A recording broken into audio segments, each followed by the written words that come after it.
ఎడమ చేతను శివుని విల్లును ఎత్తిన రాముడే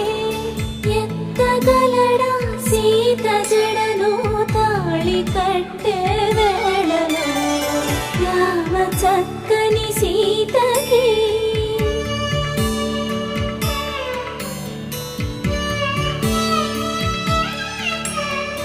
ఎర్ర జాబిలి చేయి